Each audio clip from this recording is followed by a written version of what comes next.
Team India ने Asia cup पर जिस तरह से 8 बार कब्जा कर लिया है, लेकिन 9वीं बार क्या कब्जा टीम इंडिया कर पाएगी? दूसरी तरफ जिस तरह से अभी तक टीम इंडिया की प्लेइंग 11 क्यों नहीं अनाउंसमेंट हो रही है? क्या टीम इंडिया की प्लेइंग 11 भाई जिस तरह से 3 टीमें खेलने वाली हैं टीम इंडिया की, और दूसरी तरफ जिस अंदाज में ओपनिंग पार्टनरशिप को लेकर खुलकर बवाल मचता चला जा रहा है कि भाई ओपनिंग किससे कराई जाएगी टीम इंडिया पर। अब देखने वाली बात है कि पाकिस्तान अभी तक 2 ही बार क्यों एशिया कप जीता है। इससे ज्यादा श्रीलंका ने जिस तरह से पहले 6 बार कब्जा कर चुकी है। अब दूसरी तरफ एशिया कप जिस तरह से आईसीसी द्वारा टूर्नामेंट कराया ही क्यों जा रहा है, उसी पे सारी चर्चा करेंगे। आज एक मोहल्ले में चाचा ज्ञान पेल रहे थे कि इस एशिया कप में भाई ऑस्ट्रेलिया की टीम भाग नहीं ले रही है, तो उन चाचा को ज्ञान भी देंगे। तो नमस्कार दोस्तों, सटीक क्रिकेट न्यूज में आप सभी का स्वागत है, अभिनंदन है। टीम इंडिया को चाहिए था कि अब तक प्लेइंग 11 तैयार की जाए, तभी जो खिलाड़ियों को भाई अंदर कर दिया जाए, उन खिलाड़ियों को बम्पर प्रैक्टिस कराई जाए। लेकिन अभी टीम इंडिया की भाई क्या 3 टीमें खिलाने का प्लान है? टीम ए, टीम बी, टीम सी, तभी भी प्लेयर भाई कुछ न कुछ पानी पिलाने के लिए रह जाएंगे। टीम इंडिया को बहुत ज्यादा छांटने की वजह से अभी देरी हो रही है। दूसरी तरफ टीम अनाउंसमेंट हो गई है, उसके बावजूद टीम का डेट अनाउंसमेंट हो गया है, उसके बावजूद 9 तारीख को खेला जाना है। उससे 9 सितंबर से यही एनालाइज होगा कि कौन सी टीमें किससे भिड़ेगी। लेकिन सबसे बड़ा मुकाबला हमारा जो होगा वो 14 तारीख को देखने लायक होगा।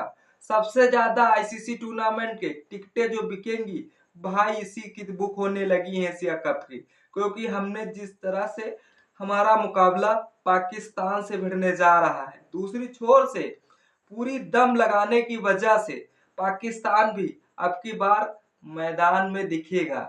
भाई दिखे भले पन्नी बिनते, और जिस तरह से भाई उससे हमें कड़ी धूल चटानी है। जिस तरह से हमने 2023 में पाकिस्तान को धूल चटाई थी, तब हमने एशिया कप जीता था। अब लेकिन ये 2025 गुरु है, इसमें टीम कॉम्बिनेशन अलग ही दिखता है, अलग ही लेवल का दिखता है। दूसरी छोर से बात करेंगे क्या भारत की जो जिस तरह से ओपनिंग की लेकर फाइट भिड़ी पड़ी हुई है, और फाइट को लेकर ऐसा भाई दारो मदार चल रहा है कि भाई किससे ओपनिंग कराओगे। आपको क्या लगता है भाई ओपनिंग किससे करानी चाहिए? क्या यशस्वी जायसवाल और शुभमन गिल से करानी चाहिए? भाई 2 खिलाड़ी तो पक्के हैं टी20 परफॉर्मेंस में। और दूसरी छोर से क्या संजू सैमसन या अभिषेक शर्मा से करानी चाहिए, या जिस तरह से फिर इसमें से यशस्वी जायसवाल को उठाओ, उसमें से अभिषेक शर्मा से कराओ? अगर एक मैच पर बेस्ट परफॉर्मेंस नहीं करते हैं तो भाई इन्हें बाहर बैठा लो।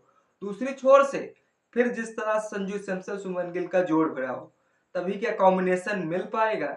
आपकी क्या राय है, कमेंट जरूर करिएगा। अब दूसरी छोर से टीम इंडिया ने एशिया कप पर भाई 8 बार तो कब्जा जमा लिया है, लेकिन 9वीं बार कब्जा जमाना ये गौतम गंभीर की हेड कोच में होगा। तभी शायद कोच सीधा प्रिडिक्ट, सीधा फोकस कर दिए हैं भाई। अभी रोको पर कोई बात नहीं होगी, सीधा बात होगी तो भाई एशिया कप पे बात होगी। दूसरी छोर से अगर गौतम गंभीर इतनी छोटी एशिया कप में जो ट्रॉफी है वो अगर अपने नाम नहीं कर पाए, तो भाई कोच होने का फायदा, मेंटोर बनने का जो मुआवजा ले रहे हैं भाई, ये कैसे संभव हो पाएगा? चलो टेस्ट में फेल रही टीम इंडिया, अब जिस तरह से एशिया कप यानी कि टी20 फॉर्मेट में जिस तरह से तुमने तो महारत हासिल की है, उस महारत में अगर अपनी अहम भूमिका नहीं निभा पाए तो गौतम गंभीर पे सवाल उठेगा। अब वो सवाल पे आते हैं जो हमारे चचा मोहल्ले के कह रहे थे कि भाई एशिया कप की टीम जिस तरह से अब की बार जिस तरह से ऑस्ट्रेलिया की टीम नहीं दिख रही है, अब उनको कौन बताए कि भाई जिस तरह से प्याज में तो आलू बन सकती है, लेकिन भिंडी में आलू नहीं बन सकती है। चाचा को ज्ञान देने ही वाला था, चाचा तब तक उठकर चले गए। आपको क्या राय है कि जिस तरह से एशिया कप में भाई एशिया की टीमें तो होंगी, और चचा को ऑस्ट्रेलिया को लेकर ज्ञान पेल रहे थे। चलिए दूसरी छोर से भारत अभी जो इस प्लेइंग 11 को लेकर बवाल पूरा कटा चला जा रहा है। भाई सभी टीमों ने अनाउंसमेंट कर दिए प्लेइंग 11, लेकिन भारत की तरफ से अभी भी प्लेइंग 11 अनाउंसमेंट नहीं हो रही है। भले वो खिलाड़ी भाई मुश्ताक अली विजय हाजिरी ट्रॉफी खेलते हुए दिख रहे हैं, और टीम इंडिया जिस तरह से अब जो प्लेइंग 11 अनाउंसमेंट करेगी उसमें शायद सभी फैंस को सॉल्व करके रख देगी, क्योंकि जैसे ही इंग्लैंड के दौरे पर भाई पांच टेस्ट मैचों की सीरीज खेली जा रही थी, तब भाई नए से नए खिलाड़ी को लिया जा रहा था। भाई अटेंड में जिस तरह से अंशुल कंबोज को इंडिया से भाई इंग्लैंड बुलाया गया, तो सभी फैंस शॉक्ड थे। वैसे ही हमारी प्लेइंग 11 जब अनाउंसमेंट होगी तब शायद सभी फैंस शॉक्ड हो जाएंगे। अब दूसरी छोर से जिस तरह से टीम इंडिया जो ओपनिंग पार्टनरशिप है नवी जीत के लिए भाई कैसे संभव हो पाएगी, इस पे भी चर्चा करना तो बनता है भाई।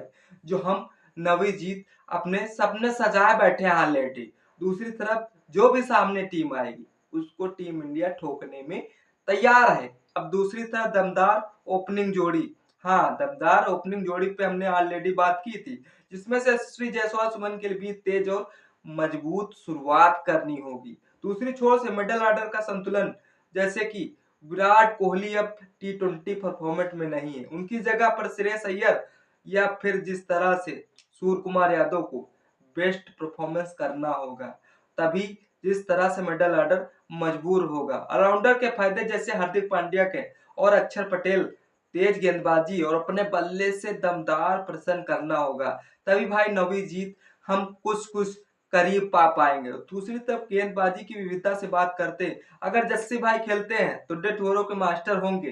दूसरी छोर से मोहम्मद सिराज नई गेंद से तोड़फोड़ मचाने के लिए पूरी तरह से तैयार होंगे।